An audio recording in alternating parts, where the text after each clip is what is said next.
It's another session at Grove Studios, Acoustic Alternatives with John Bomarito. Show number 90-something. I'm losing track. I don't know. Started doing it just a little over 5 years ago at the encouragement of the folks at Grove Studios in Ypsilanti.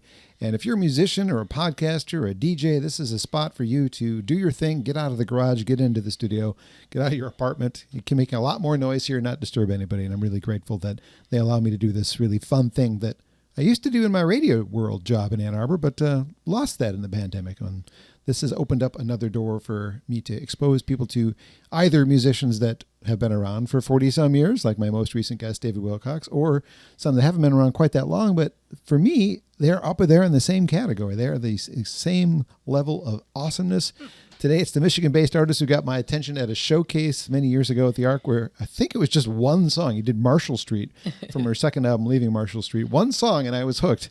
And we've had all sorts of visits since about 2006 or 2007 over the year. But today, we don't have to worry about it being like a certain length for any radio show. We're just going to talk and play. And so happy to be joined by multi-instrumentalist Jen Sygit. Hello, Jen. Hey, thanks for having me. It's about time. And we are doing this not around that album, but it's just because, 5 years into the podcast, I thought I'd have you sooner. But we were waiting for something important. Something fun to promote, maybe. Yeah, there is something. There is something. What's it going to be?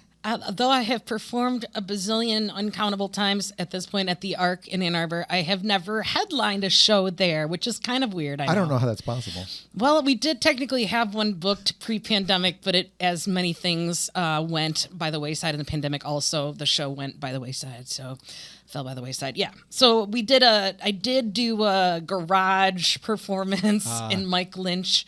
If you're not familiar with who that is, he plays with a bazillion bands, Steppin' in it, and really like a bazillion bands. Steppin' in it and The Insiders are probably his main two projects. Anyway, we played in his garage for a live stream for the Arc in lieu of the stage performance. But nope, this is going to be the real honest to goodness first time headlining. This far into your I know. It's crazy, your career. Yeah, and I did try my last album release, but just lines got crossed and it never ended up happening. So, yeah. So, and to be fair, Anya herself reached out to me for this one, so it wasn't even on my own steam. It was her saying, "Hey, want to come headline a show at the Arc?" And I was like, "I probably should. Probably should at some point." Who would say no to that? I know. November right? 30th is the date. November 30th. It's Thanksgiving weekend, but it is the Sunday of. So hopefully your family plans and your Friday shopping spree is over. I got Saturday plans, but not Sunday plans. But I do now. All right, yay! Mars McCartney is your opener. Mars McCartney is my opener. So I have hosted an open mic in Lansing since 2003. Lansing's where I hail from. You might have said that. I forgot if you did. And one of my amazing guest hosts when I'm off doing other shows is a fella named Mars McCartney, and he just dropped his very first full-length album. It's just really stripped down him and his guitar, but he's an amazing singer and songwriter. His voice is to die for. He sounds a little bit like Nick Drake vibes as his voice, and his guitar playing is very strong. And I'm excited to bring him to Ann Arbor and to expose him to some new folks. I think he's going to get a lot of new fans at the show. So. And when you Google him, the first thing that comes up is Paul McCartney and Wings, Venus and Mars. Yeah, yeah. But he is in there. Yes, that's his chosen name. I won't tell you his real name because that's his chosen name. That's right. Yeah. Well, before we get into conversation about you and your life, you have a guitar, and I would love to hear you sing and play. All right, let's try a song. Well, we'll do this song at the Arc show probably. And when I say we, I'll be there with my trio, which features a songwriter from Grand Rapids named Eric Engblade, and a local girl, fiddle player, multi-instrumentalist, singer, amazing songwriter, all of the things, Emily Slomovitz. And the two of them will be backing me up. And I miss them on this song because they have kind of like cool backup singery parts, which is fun for me. I'm not going to do it. Normally, I'm the backup singer, so it's fun to flip the switch and be the front person and have them singing backup for me. But this is a newer song of mine that I'm thinking about doing a new album soon, but I'm not there with material. But this will probably be on it. I wrote this tune for my, maternal grandmother who passed a couple Decembers ago. I know you said play a song and I'm still talking, but I'm wearing, you can see me because we're being videoed. I'm wearing these sort of Native American inspired earrings made by a local Michigan woman named Denise.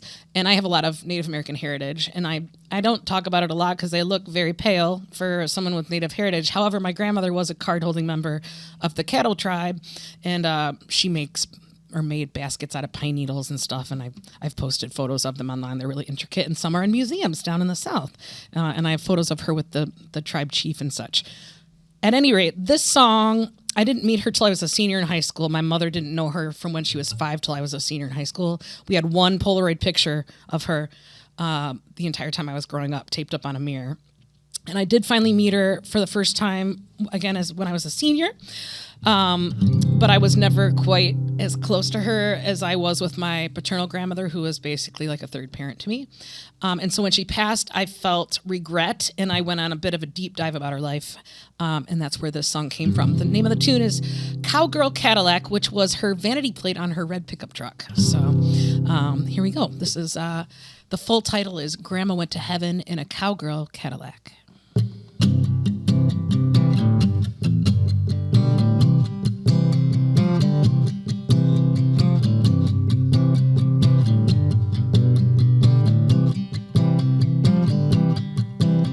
Grandma went to heaven in a cowgirl Cadillac. Candy apple finish, can of Lone Star on the dash. In a neon halo with blue chain wings, pulling 777s on the side machine. Grandpa went to heaven in a cowgirl Cadillac. Born in Louisiana where the South Red River winds, whittled in the slashes from the bough of an old swamp pine. Poster child of the silent generation, a basket weaving wife for the kind donation. Born in Louisiana where the South Red River winds. Grandma went to heaven in a cowgirl Cadillac. Candy apple finish, can of Lone Star on the dash. In a neon halo with blue chain wings, pulling 777s on a slot machine. Grandma went to heaven in a cowgirl Cadillac.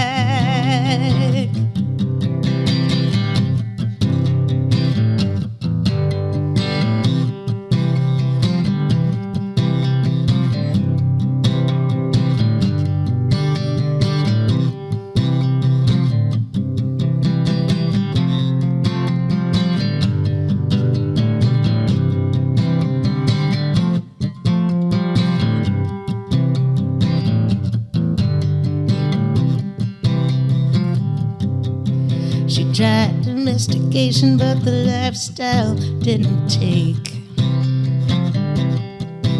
The honeymoon was over before they cut the wedding cake. 3 kids later, she was starting to drown. Put the girls to bed one night and then escaped town. She tried domestication, but the lifestyle didn't take. Grandma went to heaven in a cowgirl Cadillac. Candy apple finish, can of Lone Star on the dash. In a neon halo with blue chain wings, pulling 777s on the slot machine. Grandma went to heaven in a cowgirl Cadillac.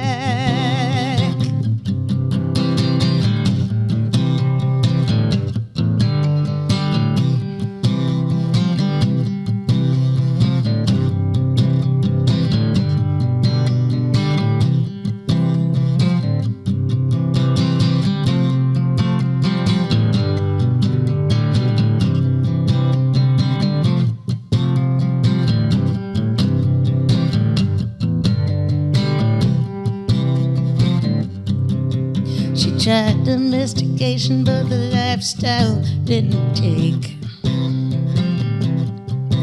The honeymoon was over before they cut the wedding cake.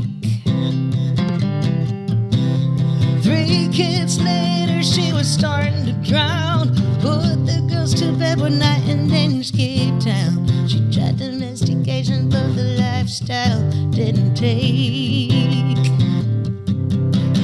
Grandma went to heaven in a cowgirl Cadillac. Candy apple finish, can of Lone Star on the dash. In a neon halo with blue jean wings, pulling 777s on the slot machine. Grandma went to heaven in a cowgirl Cadillac. Grandma went to heaven in a cowgirl Cadillac. Alma went to heaven in a cowgirl Cadillac.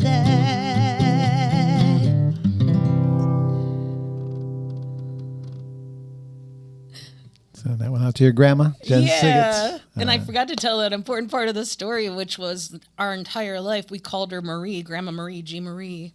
And after she passed, I found out her real name was Alma. Oh, hey. Yeah, no big deal. Totally different. Whatever.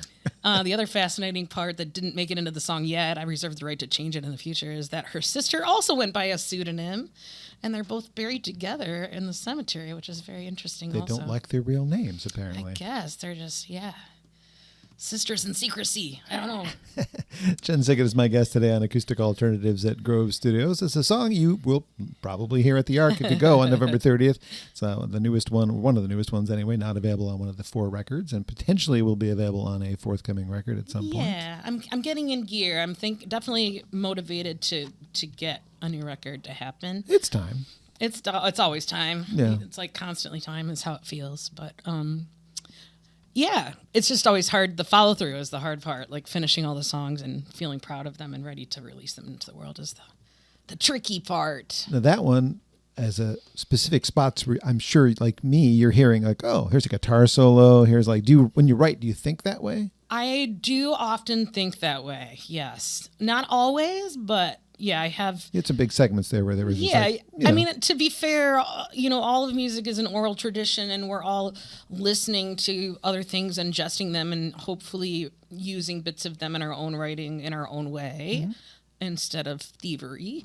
There are only so many notes, Jen. So, when you're writing a song, I don't think it's totally unusual for an artist to have a concept perhaps based on another song they like.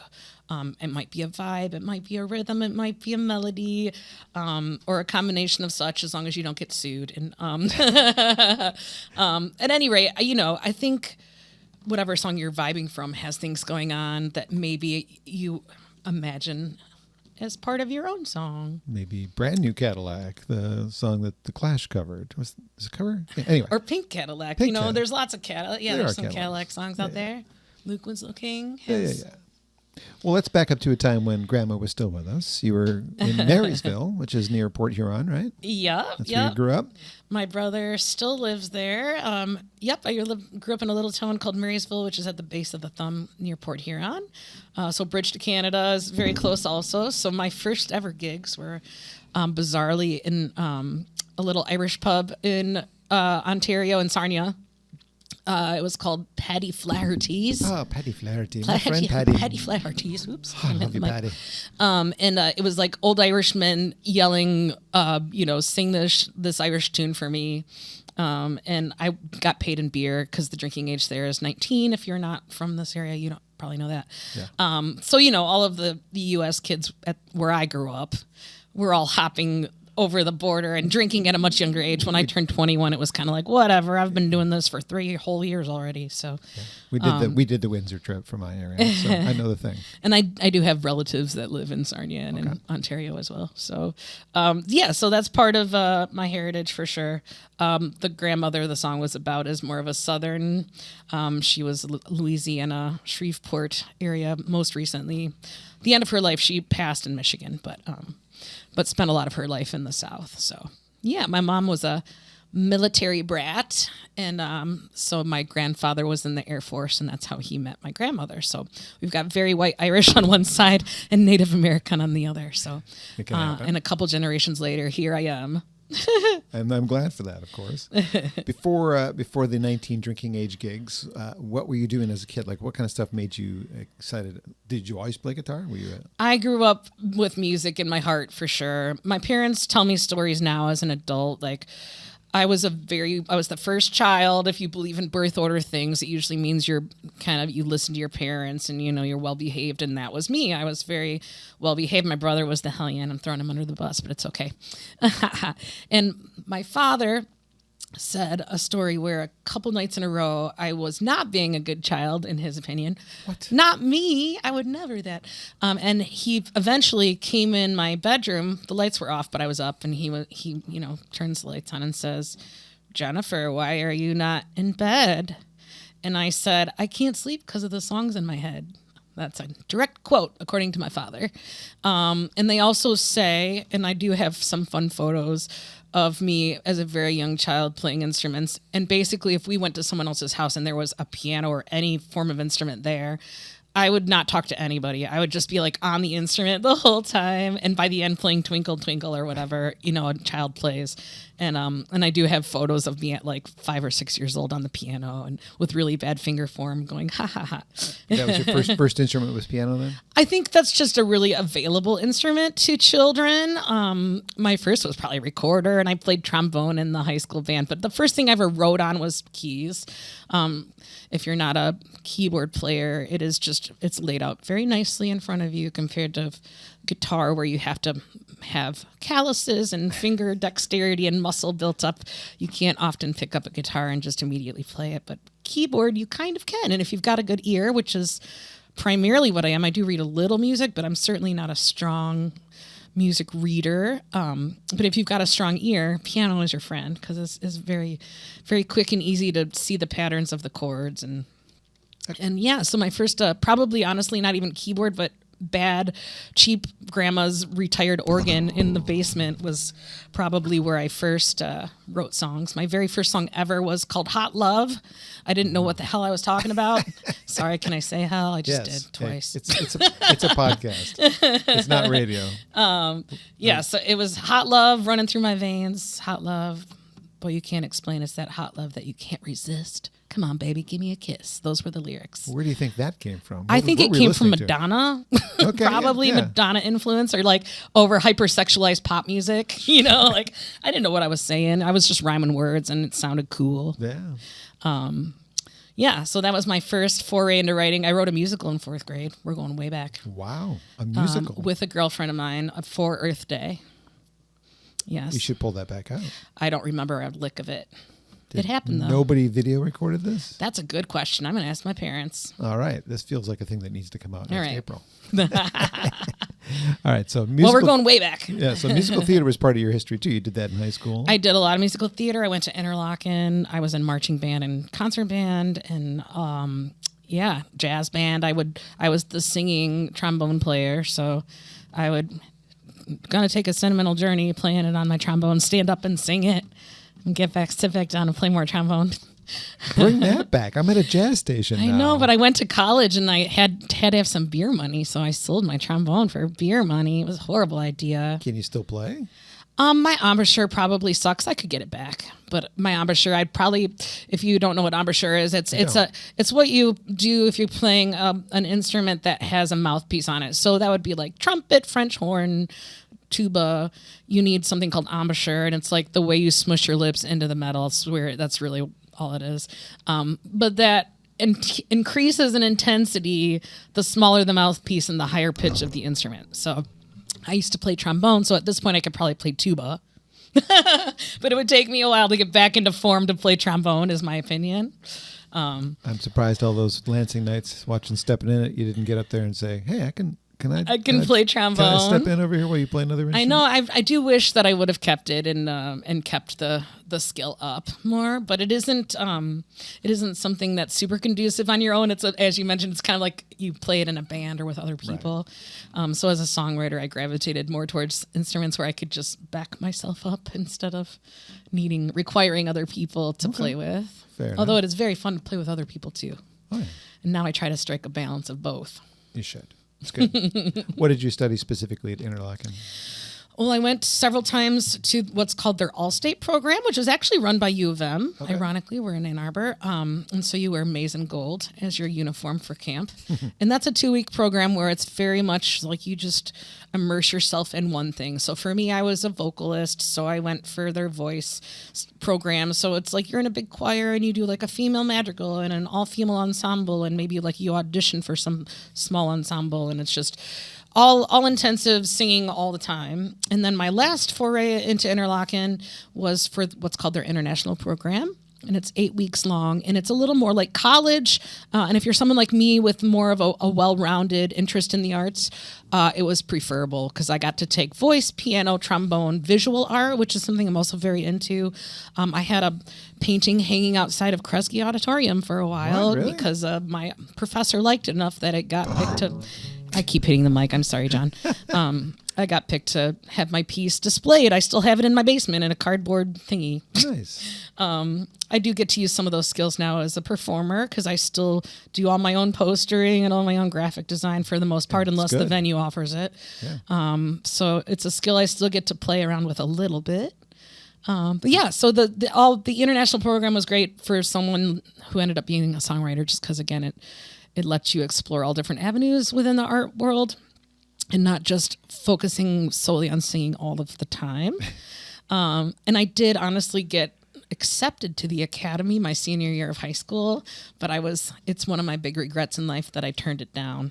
It was the biggest scholarship they ever gave, and I turned it down because I was a senior and I thought I really want to spend my senior year at my high school. Again, biggest regret, but in the moment, I thought it was important to me. So I could have potentially gone to the academy my senior year, but again, we make choices. Yep. When did you relocate to Lansing? I moved to Lansing in '99 as a junior. I went to a little community college where I grew up called St. Clair Community College for a couple of years, paid for it out of my pocket, working at an orthodontics office and a photo lab. Ooh. Yeah, I used to take ligatures off the local sheriff's teeth. Don't screw up or he'll pull you over. Just kidding.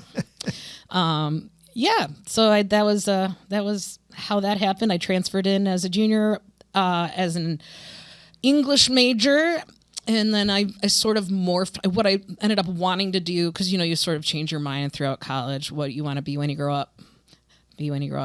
And I think I figured it out finally. yeah, so I thought I wanted to go into advertising, and so I morphed my English degree sort of into an advertising degree by going and seeing what they were required to take for the College of Advertising, and then doing as many of those as I could through English, which I was able to do quite a bit.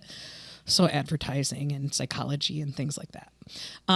Flash forward, I get a job before I graduate at Elderly Instruments, which is a famous music store in Lansing. Yeah. And because I was working there, I saw, holy cow, there are people making a living playing music that aren't like Britney Spears level, so it is possible. And so I had an interview at an advertising firm, and not everybody has their epiphany moment, but I had an epiphany moment where I called the day of the interview a couple hours before and canceled it. But I had an advertising interview at a firm for sports and entertainment. And I guess I made the decision I was going to give it a shot. And so, yeah, that was probably around 2002 or something. And then 2003, or no, it was probably a little bit later than that, actually. It was probably a little after my first record came out in 2003. But I think it was slightly after that I made the real go at doing it for a living. So, yeah. First record, Camera. First record, people here listening. To there. No one even knows about that record, hardly. No one. Not even John. It's a deep cut. Well, you know a lot more than the average Joe. Well, but yeah. Can't help myself. I do have 4 records. I think a lot of people think I have 3. So Here to There, that's the one I'm holding in my hand for those watching it on the video. 2003 release. This is truly your first That's released? truly the first record. So there's nothing like independent hiding out there before Nope, that? I kind of consider that my independent release. No, it I mean, is. they all are, but essentially.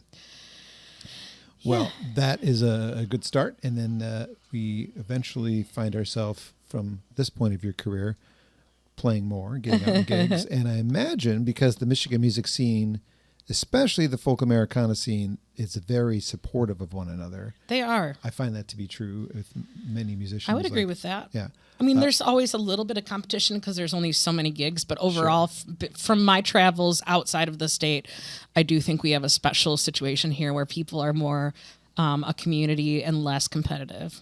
So I think I'm on the board for the Michigan Music Alliance, which our Yeah. motto is collaboration over competition, which is Yep. perfect for at least the Americana scene. Who was the first one to really kind of pick you up and take you under their wing and say, "Hey, everybody, this is Jen Sygit"? yeah, I mean, I a little bit made it happen myself because I was just it was just what I was interested in. So it didn't feel hard to make inroads because I was just like, you play music, you're cool, let's be friends. And I happened to have a class with Joshua Davis of Steppin' It, or just Joshua Davis on his own is famous now. So, I met him through college and he has now gone on to do great things. Dominic John Davis was he produced my last record, plays bass for Jack White amongst a million other amazing folks, produces lots of records, including my last record.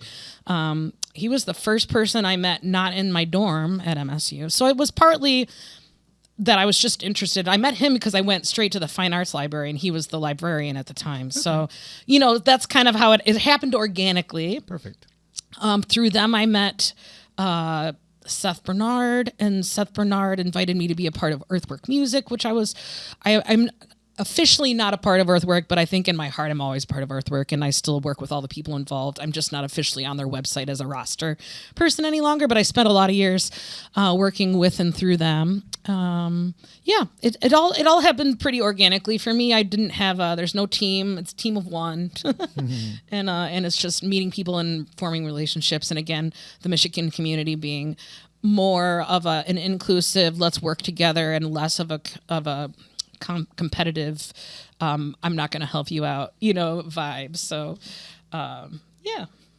My guest today on Acoustic Alternatives is Jen Sygit. We're at Grove Studios in Ypsilanti. Jen, take a breath and then do another song and tell me what it's going to be. Oh, I haven't decided. Okay. It's early for my voice, even though it's not that early. What do I want to do? Well, consider this podcast an introduction to people that may not know who you are. So put your best feet forward. So somebody that maybe has never heard of you says, "Wow, what a great song! I want to go see her at the Ark on November 30th with Mars McCartney, or one of the many other gigs coming up." This is her song called "Tuning." Well, this is still one of my favorite songs that I've written. It's from my latest record. I took a trip to Switzerland to visit a friend of mine. She's a Michigan native, but she married an Aussie, and he works internationally all over the world. So Switzerland's a nice neutral spot for them to live. And I was able to go visit and take an honest-to-God vacation. And I wrote this song while I was there called "Smell the Flowers."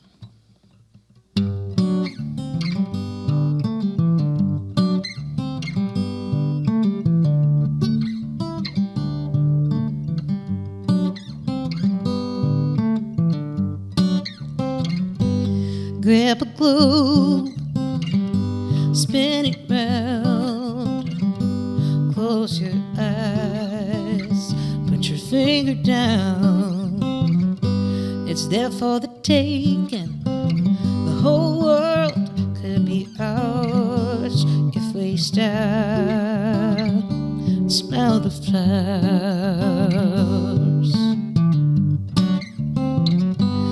Flesh and bone, joy and pain, beneath the landscape, the soil's the same.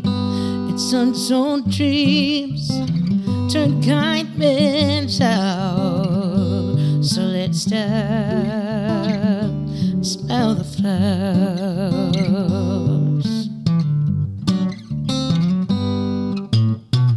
Find them blooming desert desert sands on alpine mountaintops, pushing through the concrete cracks and vacant urban lights, on the water, in the snow, along the boulevard, in exotic far-off lands, in your own backyard. Speak the truth, reject fear, make each day count while we're still here. We may have seasons or merely hours, so let's stop and smell the flowers.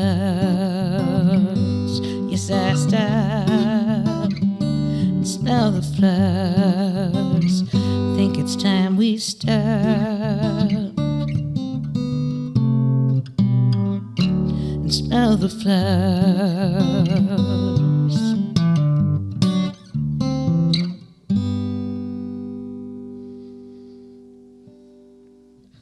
Smell the Flowers from the 2018 release. It's about time. Jen Sygit, my guest today on Acoustic Alternatives. We are at Grove Studios in Ypsilanti, grovestudios.space. If you want to check it out yourself and see what it looks like, I encourage you, especially if you live in the Ann Arbor, Detroit area, to consider this a place to do the band practice you've always wanted to do but are afraid to disturb your neighbors. I've mentioned this a few times on the radio side of my career. There's a neighbor I have that is old enough now to be a drummer in a band, but I didn't know that because I've never actually met this kid until one day he's walking down the street like, hey, I've heard you play drums. By the way, 20 minutes from your house, there's this place. I'm trying to encourage him, like, I don't necessarily want to hear you play drums unless it's in a bar.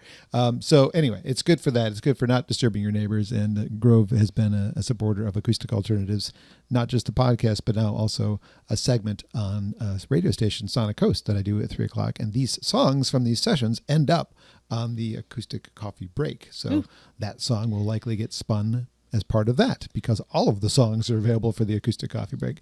And that's thanks to Grove Studios. So You're a busy man. I'm a busy man. I do things. The Acoustic Alternatives name has an umbrella. It has the podcast, it has the internet radio shows on Radio Cobra Detroit and Sonic Coast, and it has the weekly playlist. So it's multifaceted, and it has as much as I can do without having an FM signal to reach people to share this kind of music. So I'm glad that you're here. Well, I'm glad you're here, and I appreciate you having me. And thanks for all of your support over the years. And yeah, you're one of my biggest supporters. We're going to talk about that in a minute. But I have a tough question. I don't want it to be anything other than I don't understand. That's why I'm asking the question. Okay. I don't understand this and why. Because a lot of your friends that you have played with and I've associate you with have. What's the word I'm looking for? I don't even know. They've grown more than I have. Well, it's like to use the word successful doesn't sound right, but like Lindsay Lou plays festivals and Maze and touring a lot. Like it doesn't seem fair because when I think of you in the same sentence, right? It's like all these people I found at the same time are so good. And then Jen is still not. Yeah. This is your first time headlining the Arc, which I am still confused by. I know it's probably a little bit on my own. I probably just didn't push hard enough to do the Arc, or I felt discouraged when I didn't get a reply. The last time I did a CD run, which is honestly the case. I'm not trying to throw anybody under the bus. I love the Arc, but I did email them 9 months out and didn't hear back. So, I did try, but also should I have emailed them 5 times in that 9 months? Probably. Maybe. But, so that, it probably definitely partly falls on my own shoulders. I think I also have learned to not compare myself because I honestly feel mostly happy with where I'm at when I'm not comparing myself to other people. And so I'm trying to do that less and just be happy with where I'm at because I am seeing progress like financially and work-wise, and I've got my gigs sort of whittled down to things I only enjoy. I don't do things I don't enjoy anymore, and I'm happy to say no to things that I never used to say no to. I mean, I do think some people have had some luck. Some people have had the right relationships or right partner, or, does your partner have a music festival? Does your partner play for Jack White? There are different things that help that, of course. That's not the reason. They're all very talented, but 100%. I'm just saying there are also elements that are sort of luck or love the situation or the right social whatever. But I'm not dead yet, so you never know. No, I mean, like a booking And I am agent- pushing a little harder now, so we'll see. I've been trying to get a trio together the last couple years, so that's what I'm going to be appearing with at the Arc. And the idea was to have a project that I'm very proud of, that I feel like I can push with.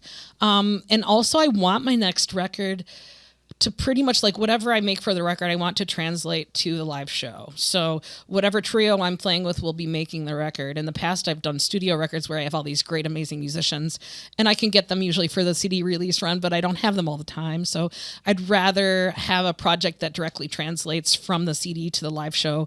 And what you buy is what you're going to see when it's live. So that's some things I'm aiming for this next go round that we'll see if they help me or not, you know. I'm still here, still trying. Maybe I didn't release enough stuff. I don't know. It is a deep question and one I could probably ponder on and talk about all day. But again, I feel like I'm only disappointed when I do compare myself. So I'm trying to just be happy with what I'm doing. And I think ultimately that's probably better for me to push, because if I start comparing and getting disappointed, then it makes me less likely to push because I just feel defeated. You know what I'm saying? Well, probably the biggest compliment that can come out of that, and that group of people that we're talking about, they cover your songs. They do. And that's got to be like, wow. I mean, I feel accepted by the artists themselves. Yeah, of like, course. you know, Well, and it is. Ask to go on tour with them. Yeah, that's a good point. Yeah, and Do you do more than just the regional stuff? Have you been out of Michigan lately? Not really lately. Since the pandemic, no, not really. Oh. Before the pandemic, I was working on a 13-date tour on the West Coast before the pandemic. But again, that happened to a lot of people. Yeah. But for me, it was like the beginning of my kind of push to be national. And so the beginning just never happened with the last record because of the timing a little bit. So, well, when I found you in about 2006 or 7, it was the Leaving Marshall Street record, which again, I'm holding up to a camera, which may or may not be able to see it. And that album became my number 5 album of the year, the first album I heard of yours. And I had to go back and find the older one. And I think you gave me a copy or something. But pretty good start for a new artist for me, Leaving Marshall Street. And then along came So Long Pollyanna a few years later, my best album of 2009. yay! And for a local artist to hit the top of my charts happens, but It's a big deal to not me. very often. But for somebody like you, I bet that felt pretty good that there's a guy in Ann Arbor that thinks my music is pretty good. Definitely. And then 2018, when we got to It's About Time, number 2 album of the year. So thank all you. 3 of the last 3 albums have been in my top 5 albums. I know that may not seem like much to people, but I listen to at least 100 new albums a year. It means a lot to me. I rate them, on a scale based on the songs, and it's math. I So- can't touch you, but I did do 10 years as a DJ in Lansing for the local radio station. So I know what it's like to be inundated with new music all the time and how it feels when you can actually cut through the din to be played or to be honored with anything in the top 5 of anything. So It's a testament to your songwriting, though. thank you. The songs are great, and I understand partially why it takes you a while to put out a record, because like another person I'm a big fan of, Kylie Phillips, she's very meticulous about what she puts out. Yeah. She doesn't put out something that's pretty good. She puts out things that are great. Yeah. So And I'm not prolific either. I don't know about Kylie as far as how many things she writes versus what she releases, but most of what I write gets released. That's the other thing is like I don't have like a ton of stuff. There's a few one-offs that I maybe wrote for a compilation CD or something like that. But most of the time if I'm writing, I'm not a person who writes like 30 songs and puts 10 on a record. I write 10 songs and put them on a record. So for better or worse, that's how I function. And what do you find that inspires you to actually pick up the pen or whatever you write with to type? Oh man, so many things. I mean, there's a lot going on in the world right now. So If you write many about the world, it'd be I easy. know, but but that actually makes it harder in my opinion because there's so much coming at you. It's fatigue sometimes, and I want to write about this. 2 seconds later, no, I want to write about this because there's just always things happening. So then I feel obligated as a performer to sort of speak my mind as far as how I feel about the state of the world. But I also, is it easier to step away and just have fun songs that people can just escape with too? I don't know what the answer to that is. In the past, I've definitely not shied away from touching on politics, but I don't know what the current vibe means for It can isolate you, but it's just you. I mean, I'm being true to myself. Authentic, right. That's authentic, yep, is a better word. But yeah, I forget what the initial question was now. I've been waxing so poetically. I guess it's about what you're finding inspiration for when you are writing. Like what is preventing definitely you from I always feel inspired when I go see live music. But honestly, most of the time it's late then, and I'm like, I'm not going to write right now. But I do always feel inspired when I see others perform and moved by their performance. It makes me immediately want to go home and create my own things to move people with. Do you have books of unfinished songs? Oh, I have tons. So I'm a person who also writes more. Nothing is ever 100% across the board writing wise, but because I've written, lyrics first or music first or at the same time simultaneously, but I do tend to write the music first. So I have bizarrely finished like melody, chord progression, songs with no lyrics. That's kind of how I write. And I don't think it's typical because I've had other writers tell me it's not typical when I like send them something and they're like, yeah, I don't really like that. So, but what's normal? There is no real normal in songwriting. You just do what you do and you're thankful that you grabbed whatever inspiration you did from the universe and were able to put it on paper. But I have a lot of songs that are started. I have a really hard problem with finishing things. My follow through is where I'm lacking. I start lots of songs and then, yeah. So the shorter answer would have been yes. I've got lots of songs start sitting there, some with lyrics, some just full instrumental, but could be a song. I need a Bernie Taupin is what I always, the joke. Maybe you need a partner. The joke is, right. So I have actually tried a couple times in the last couple of years because I write this way. Kyle Joe is one person. I sent him some stuff. Another person you probably don't know, her name's Jillian Van Strat. She's actually an upper echelon reporter for MLive, but she and I came up at MSU together, and she was an English major also, and so we had some higher level courses of English together where we were like reading things and writing papers and editing each other's work. And she's a very strong writer, very creative person, and very into music. So we've sat down and tried also to work on, I do try. I've co-written with other people, Rachel Davis, we co-wrote Pay For What You Get Together. And co-writing is good. It can be helpful. You have to really feel able to be vulnerable with the other person. That's what they do in Nashville. And they come up with, Yep, true. Yeah, I wonder, depending on what you mean by Nashville, because if they're just like staff writers, sometimes I'm like, I guess I don't know what their inspiration is.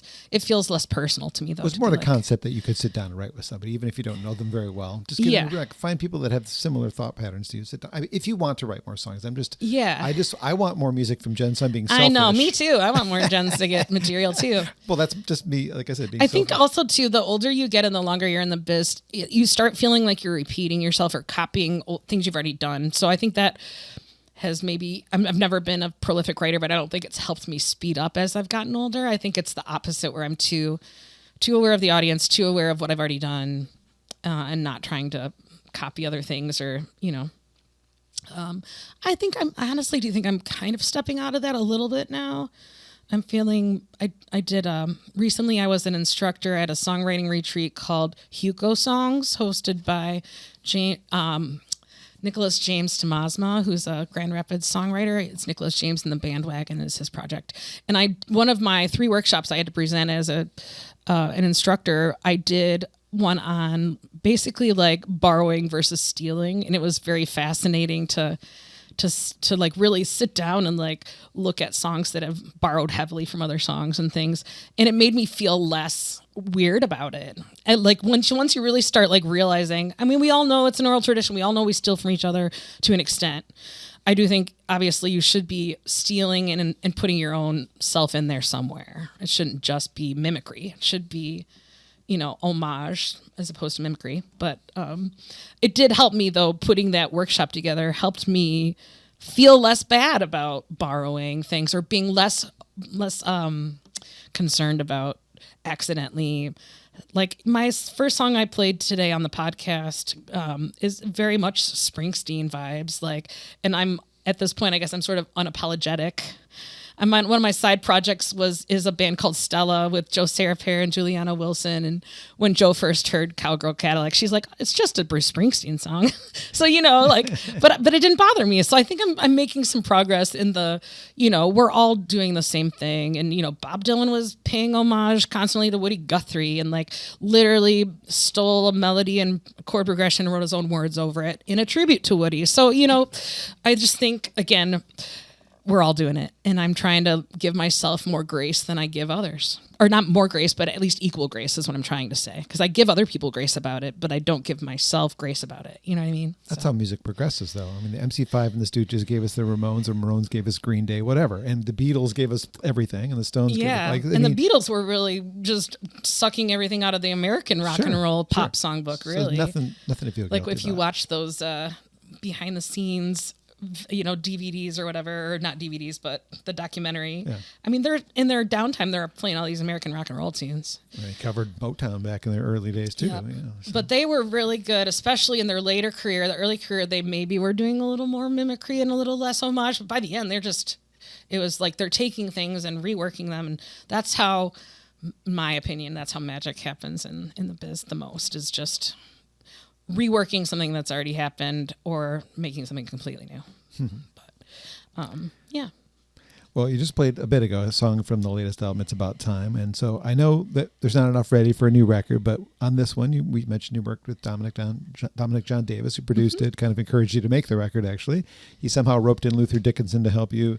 You had help from the McCurry sisters, Kyle Linden, all joined you on this record. Yeah. So you've had this experience. We've got to work with some, heavy hitters. Yeah. And do you think about that for the next record? Like, what can I do to top that? Or where are you in that thought process with the next record? Well, again, I think I'm going the opposite direction, where I'm going less hire big guns for the studio and more going what you get on the record is what you're going to get live. Okay. So I think that kind of answers that a little bit. Yeah, absolutely. For example, Dominic John Davis has played bass on all of my records. Yeah. But again, other than an occasional CD release show, he's playing with people who can pay him much better. So sure, but he likes you. He would, in his heart, he would do it because we're old friends. But so I like the idea of going a different route this time.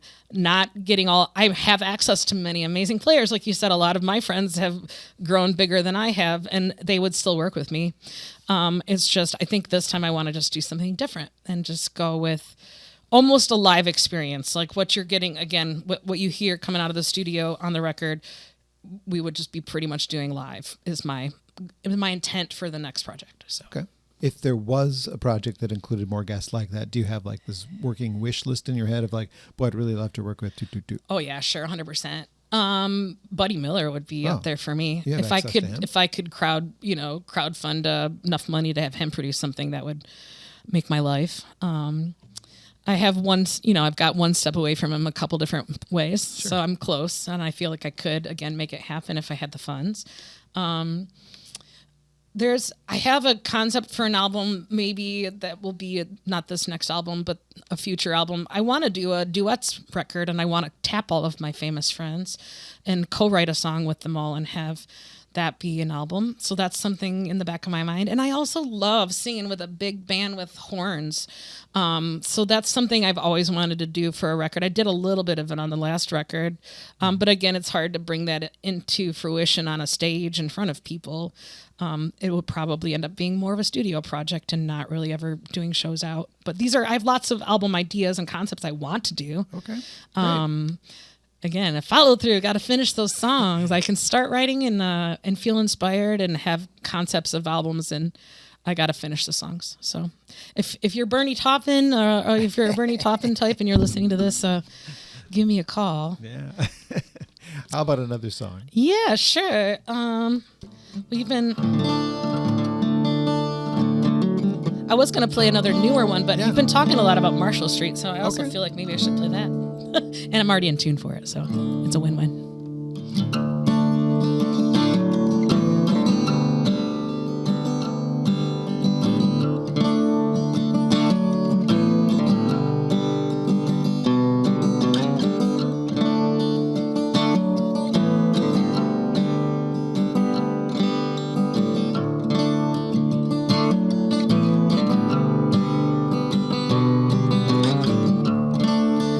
I come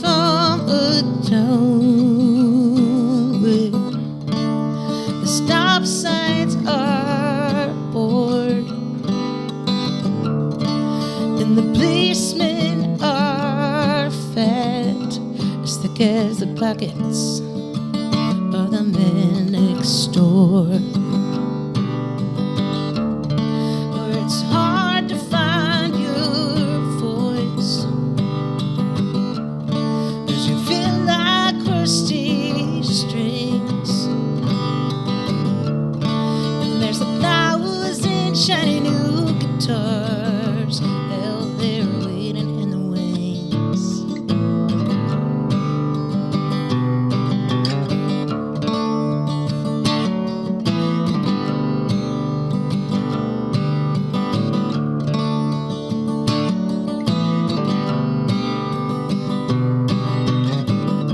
So I'm gonna drive on through the night till I forget where I am going. I'm riding shotgun with my doubts, but my cup is overflowing, yes, 'cause the days go by too fast to be flying the flag at half-mast.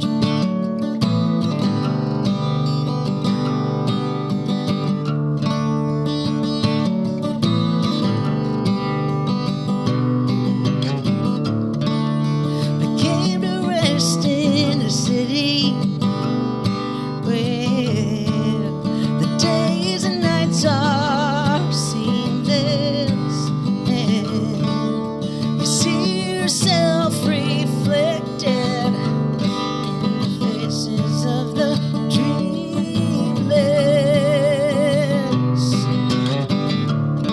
Well, every evening down on Marshall Street, the best and brightest of the pool, up a bluebird bus and fly away, brave pawns in a rich man's war, a rich man.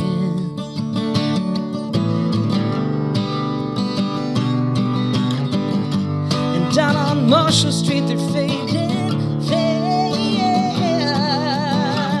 They've been flying the flag at half-mast.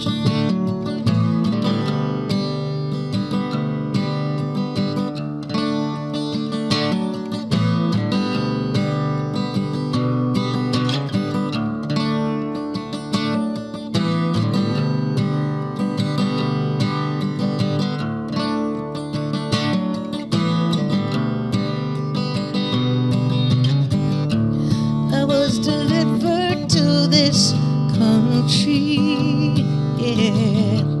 I was born in the USA, where you can say whatever you like, as long as they like what you say.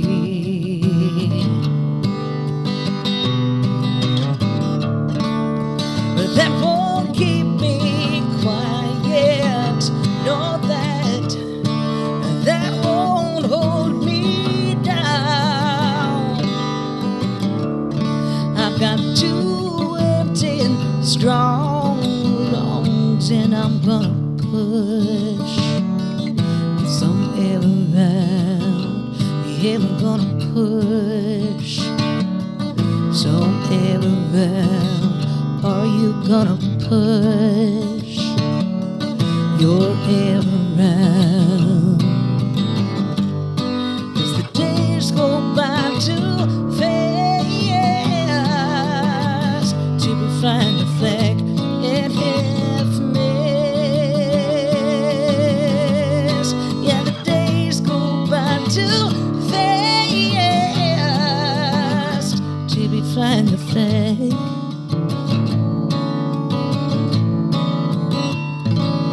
at half-mast.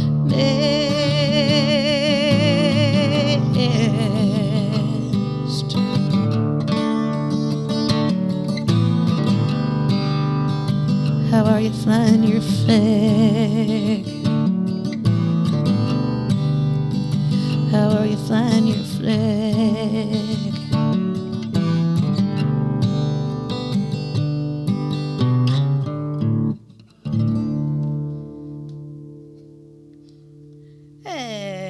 Jen Sygit on Acoustic Alternatives, the song that was my gateway drug, shall we call it. Marshall Street is the more or less title track from Leaving Marshall Street. And I had forgotten that on the actual recording, Seth and May are singing on that one. Drew Howard's playing dobro. Like, I haven't looked at the credits in so long. I think Madcap plays some jaw harp on one of those songs. My Sweet Angeline, yeah. And Sam Corbin engineered that whole record, who's another Lansing. He was a Lansing, but now he's an Ann Arbor songwriter. Ypsi, yeah. I haven't seen him. That's right. Sorry, you got to differentiate. We are in Ypsilanti right now as well. Oh, right. Good point. So that is a song that I said was the reason that I said, "Ooh, who is this?" and then started following and paying attention. And so there's always a starting point when you find your new artists, and that's the one for me. So 2011, we'll back up to that year because when you came with Sam Corbin to the studio to perform, you also brought somebody who I had heard of but didn't know. You brought Lindsay Liu and Josh Rocco with you that day. I'm like, I didn't know who this was. And so during that interview, I re-listened to it recently because I wanted to kind of review some of the things we talked about in the past. I learned that you and I think she and him were playing the Carter Family in a production. We all three did. Yeah. The three of us together played the Carter Family. I forgot about that completely until I read Yeah, I forget about it too. Do you ever think about doing more of that kind of stuff? Because you liked musical theater as a kid, and that's kind of essentially doing musical theater. I mean, more opportunity. I was also the music director of that show, bizarrely enough. Honestly, it's harder to make a living being an actor than it already is as a musician. Okay, and though I was paid well for that show because I was the music director mostly, I don't see myself going in that avenue as like something more permanent.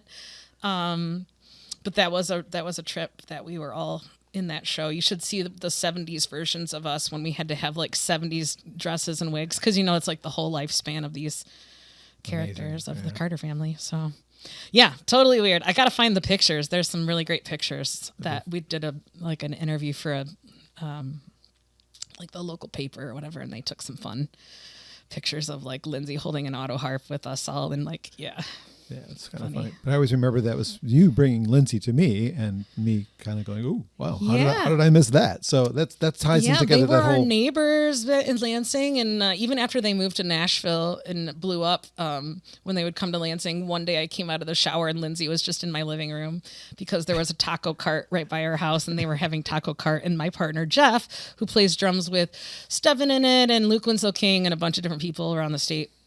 He was getting tacos, and so she was like, I gotta go to the bathroom, and so he's like, oh yeah, go use the bathroom, but I was taking a shower, so when I came out she was waiting in the living room to use the restroom, which was really funny. And I was not expecting to have Lindsay in my living room when I came out of the shower. No. But we're old friends, yes, very old friends, and we've written some stuff together too. One song was an award for her people that had supported one of her records. We wrote a song called The Great Pacific Garbage Patch together. So you'll have to get a hold of her for that because I don't think I even have a copy of the recording, but that exists out there somewhere. Her and I singing in a song we wrote together called The Great Pacific Garbage Patch. And I got to see her at BlissFest with her new son, and super exciting to see her growing her family, and yeah.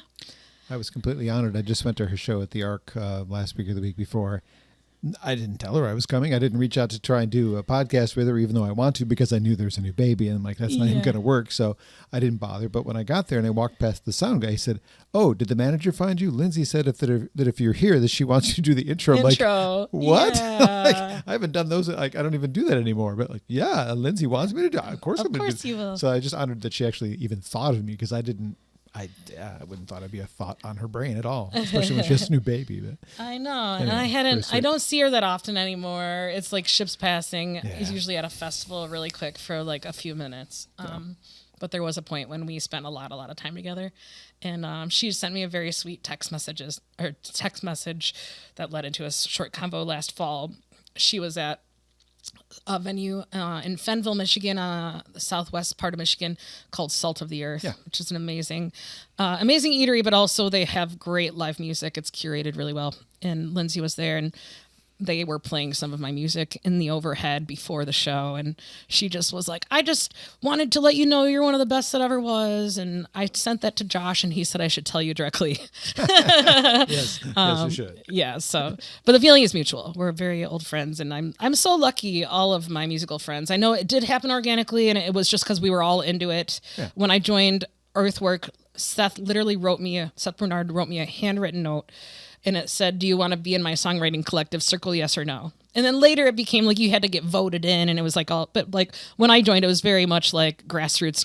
There wasn't even an Earthwork, it was, so yeah. That's that. Well, let's talk about one other thing we kind of grazed over. You did a radio show for many years, I did. and did it actually get syndicated? Because you mentioned that it did in one of our interviews. So before I even took it over, it was maybe going to be on Sirius XM. And so the real story is a woman named Lynn Farino, who was a DJ for a long time at Lansing. It was LCC. Now it's Lansing Public Radio. I think it was LCC then. And she had a show called Strings and Things. And it had gained quite a bit of popularity. And she was leaving the station to go teach at Specs Howard in Detroit. Which doesn't exist anymore, but I didn't even know that. it got folded into Lawrence Tech. Okay. Well, at the time, the Lansing station was like, hey, we want to still have a show like this going. Would you want to take Lynn's show over? And I was like, of course I would, because it was a fabulous show, and she's fabulous. We're friends. And then Lynn kind of came and said, you know what? I think I've done it for so long. I'd like to keep the name of my show to myself. And I was like, totally understand. And so the station was like, create your own show. Started off as an hour, ended up as 2 hours for the last 7 years of my run. And it was great. It was hard to squeeze it in sometimes as a performer. Mm-hmm. And I pre-taped it all the time. It was never live. So I was never stuck in the studio. I was always pre-taping it. But it was a good experience, learning experience. I didn't mind all the free music. I certainly still get it, even though I haven't had a show since 2020. I still get email submissions and CDs occasionally in the mail. So if you're listening to this, you can stop sending me your CDs now, although they're lovely. Yes. And was that something you wanted to do as a kid ever? Was radio something you ever thought about? It just an opportunity came up and you said, love to make I've always loved making people mixed tapes and CDs. And I did it even in college when CDs were already kind of passé. Yeah. I honestly still think about making one for each of my family members for Christmas. I think I'm an audiophile, and I love songwriting and I'm music and everything about it. And I just always have from birth. And so, yeah, I'm kind of happy. I've tried in my life, even though I haven't expanded as much as other artists, I've tried to say yes to things and just try, even if I've never done them. So most of the time, I narrated a documentary, and I did video clues for a show called Quizbusters. It's like a high school version of Jeopardy, but it wins awards every year. It's a big deal. And I got to go be the video clues that pop up on the episode that they, so, I did the musical and was a musical director for the musical. And I'm not a music director. I just said, sure, I'll try, sure. You'll accomplish more things by just trying and saying yes. And if you're not too dense and you can pick up new skills, it usually goes all right, Yeah, I made my own website. I don't know anything about web design. Honestly, I can barely go back in and fix what I created because I just learned the skill for 2 days while I sat in a room for 2 whole days and made a website. And then the skills I picked up, I haven't retained. So I can go in and update my shows and such, but updating the little things I created myself, I don't even remember how to do it. So I could go back and teach myself again. Of course you could. You're smart. So shows coming up. We got the ARC show on November 30th. There's the November 30th. Ebert and Friends, you'll be, as usual, one of the singers. I'm in the house band as a singer and occasional banjo or whatever they need. Do you get to do a lead song this year? I am doing a lead song this year. I forgot what it is, so don't ask me because it was assigned to me, which is fine. I've been on the show long enough that I've run out of songs to pick myself. So, They try not to repeat songs. They do a good. Erin is an amazing curator for that show. She's done a great job of not repeating things or doing very different versions of the same song if they are repeated. And then I'm also I'm in a Joni Mitchell tribute show with Emily Slomovitz, Billy King, and Sandor Slomovitz, who is half of Gemini, which is a local Ann Arbor duo that's been around for a long time. And Emily's dad. Emily's dad. And so we all do, we've done a handful of shows, including at the Arc of a Joni tribute show that we've put together. And so we're doing that in November. I don't know the date without looking. North Star Lounge, or where's that one located? It's here. I will tell you right now. She's got her website handy in her It's hand. Club 704. It's inside okay. What is that center called? Do you remember? I don't, but It's like a multicultural center. Yeah. But the last show we broke their attendance record and they had to park people elsewhere. So, Wow. So if you want to go early because it'll probably be well attended. But yeah, so that'll be a fun Joni Mitchell experience. And then another tribute show I'm in December, not local to Ypsi Ann Arbor, but with Mark Lavengood, who's another former member of Lindsay Lou and the Flatbellies, Grace Tyson, Yes. and I'm forgetting the fourth person's name, but it's a John Prine tribute show where we're all doing a short set of John Prine tunes, and that's happening at Bell's Brewery in Kalamazoo. And that is on the 19th of December. So some good stuff coming up for sure. Yeah, lots of fun, good shows coming up in the next couple months. Do you prefer playing solo or playing with a band? What is your preference? Oh, I like them both for different reasons. Bands are super fun, and having friends to ride around in a car with as opposed to by yourself is really fun. And there's a certain synergy and safetyness of having a band back you up. However, it is kind of limiting. Like, you can only play songs they know in the keys they know them in. So if I'm having a bad voice day, I can't I can, but it'd be kind of a jerk move to be like, just kidding, we're going to play this in A flat or, whatever. So I like them both for different reasons. I can do whatever I want as a solo artist, and I have to stick to a certain set list and range of songs with the band. But they both have their good moments in their own ways. Stella, the band that still is active, is there any things booked? Yeah, we're not super active. We only had one show booked this year. We just did it. It was up in Grayling at the Osable Artisan Village. They have a brand new theater they built up there, and we just played there last weekend or the weekend before. Not a lot of shows for Stella this year, but yeah, the band still technically is active. We released our last record, I think, in 2013. No, it's more recent than that, 2023. Oh, see, I don't even know. You lost a decade. Oh yeah. What year is it? 2025. I'm Yeah, I know. I showing lose my decades age. too.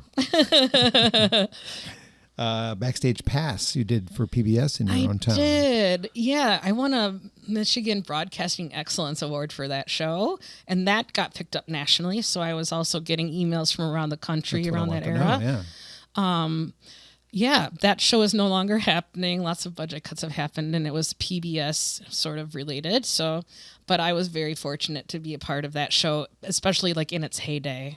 We had a whole episode. Later, they went to like kind of like Austin City Limits used to also have full episodes, and now they split an episode. So I think we had the whole episode when I did it. So we had a nice long show, and then I had great musicians with me on that too. Tammany Garamy, who's still practicing fiddle a lot down in Austin, Texas. Excuse me. Drew Howard, who's sideman to the Stars. Yeah. And then actually Spencer Kane, who also played bass with Lindsay and the Flatbellies, played bass on that show, even though he wasn't a full-time bass player with me. But yeah, anyway, I've had a lot of great life experiences that I sort of pinch myself and say, did that really happen? Like Stella went and made a record in New York and went to Sirius XM and played on Pump Up the Jams with, I'm going to forget his name now. Fail. He's the co-founder of Cream Magazine. Dave Marsh. Oh, yeah. Who's also a Michigan native. Yeah, Cream Magazine from the 60s, Cream Magazine. Yeah. And he's also Springsteen's official biographer and was the curator of the Rock and Roll Hall of Fame and such and blah, blah. Yeah. And he's a fan. So we stayed in his apartment, and he brought us in and had us play on a show. And we got to sign the wall next to Hootie and the Blowfish and Cool and the Gang. And, Yeah. Yeah, I'm sure there's other things too. I've done enough things. It's a good problem to have, but I've done enough fun things that I've forgotten some, and I have to be reminded. Like the play with It's a good problem. The play with Lindsay and Josh. Completely forget sometimes that even happened. Yeah. So, well, if you want to hear more stories and more songs, it's November 30th at the Arc, and I think we can get Jen to do one more, maybe on banjo. Sure, yeah, let's do a banjo tune since I brought it. Banjo tunes. And we're in Grove Studios in Ypsilanti. This is located, if you're not familiar with, between Detroit and Ann Arbor, not far from I-94. And grovestudios.space is the website if you want to check it out and see the various rooms and rent it whenever it's convenient for you on the hour. It's like, 1 o'clock to 2 o'clock, 2 o'clock to 3 o'clock, not 1:30 to 2:30. That's my only weird, if I have a complaint about it, it's like sometimes I don't want to be here at 1 o'clock. I want to be here at 1:30, but whatever. It's a small complaint. What are we doing? I think I'm probably just going to do One in a Million, which is a co-write with Joe Sarapair for the band Stella. Just because I'm already in the right tuning for it. I have been playing more banjo, and I'm working on a new banjo tune, but it's not ready to be played out. But having the trio lets me play banjo a little more, so that's another happy side effect. But this is one I've done a lot, and it's a good old-fashioned murder ballad called One in a Million.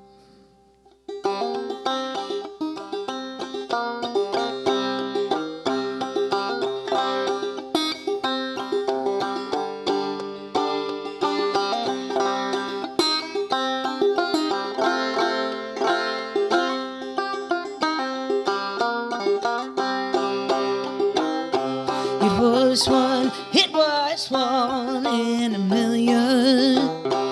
It was one in a million, they say. Many tried, some have died. They were never satisfied till they taken down the Southern Pacific train. Tell you now that my daddy was a hugger. He drove that boiler down along the mains. He could drag a slow freight down, still he got there safe and sound. He was the greatest on the Southern Pacific train. And it was one in a million. It was one in a million, they say. Then he tried, some have died. They were never satisfied till they taken down the Southern Pacific train.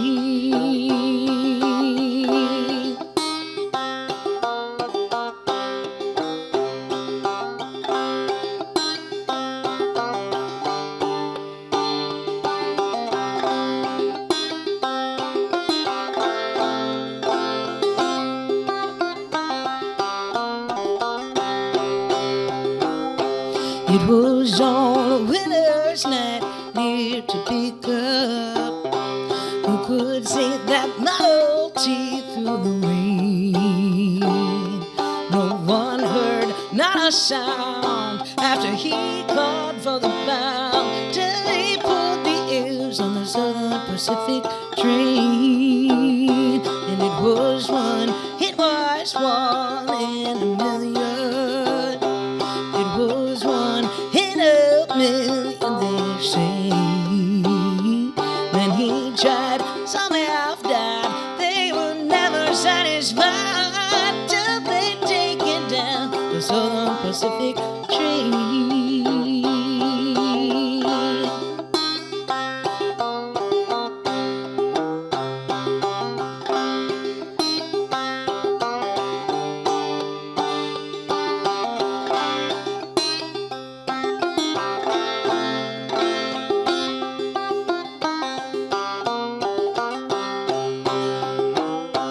No one knows quite for sure how it happened. No one knows how they hauled it away. On they left, I was told, as my daddy lying cold down beneath the rail of the Southern Pacific train. And it was one in a million. It was one in a million, they say. When he tried, some have died. They were never satisfied till they taken down the Southern Pacific Pacific train.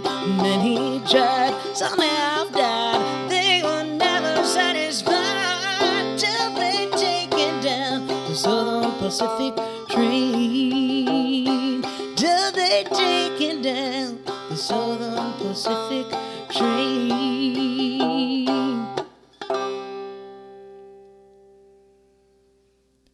Jen Sygit is my guest on Acoustic Alternatives. 1 in a Million, performed here at Grove Studios. Allison Brown, Steve Martin, if you're listening, maybe Jen could be your next collaborator. You know, they have that new album out together. Maybe they're looking for I somebody do to tour watch with. Dirty Rotten Scandals like a couple times a week. It's a true story. Great stuff. Thank you so much for sharing your talents and to talk to me. Thanks about for having me. I really, really appreciate it. I Long appreciate overdue. you. Well, thank you. It's nice to be appreciated, but you've been one of the best in this scene for a long time, and you deserve the, hey, let's talk about Jen, let her play some music, and hopefully if there are people who've never heard her on my show before, you know, I'll just be happy if they come to the Arc. Just come to the Arc on November 30th. You'll hear a lot more 3-part harmony than you did today. Yeah, you had 0 3-part harmony today. 0 3-part harmony It'd be really today. hard to hear less than you heard today. And maybe we'll make John introduce me there. Well, I'll be in the audience. All right. I'll be there. It's a date. You said, come. You're gonna Yes. make sure I'm there. Yes, you're on the guest list. Woohoo. All right, grovestudios.space if you want to check the space out yourself, johnbomarito.com if you want to see the other 90 or so episodes that I've done over the years. If you want to support me, I have a Patreon page, which I make about $20 a month on, which is not much, but that's because I take some of the money I earn and give it to other people on Patreon to make sure I support other artists. So my playlist, my podcast, and my radio shows are all things I do for free. If you want me to be able to do them with a little bit of support, that's where you can find. So johnbomarito.com, there's a link to the Patreon page. You get access to old interviews that you can't hear anywhere else. That's what your reward is for that. So Jen, I will see you on the 30th. Sounds good. And thanks for listening. The next one up in the queue for podcasts for Acoustic Alternatives, finally, jazz artist, great vocalist, one of my favorites, Olivia Van Gore will be the next guest. Thanks for tuning in.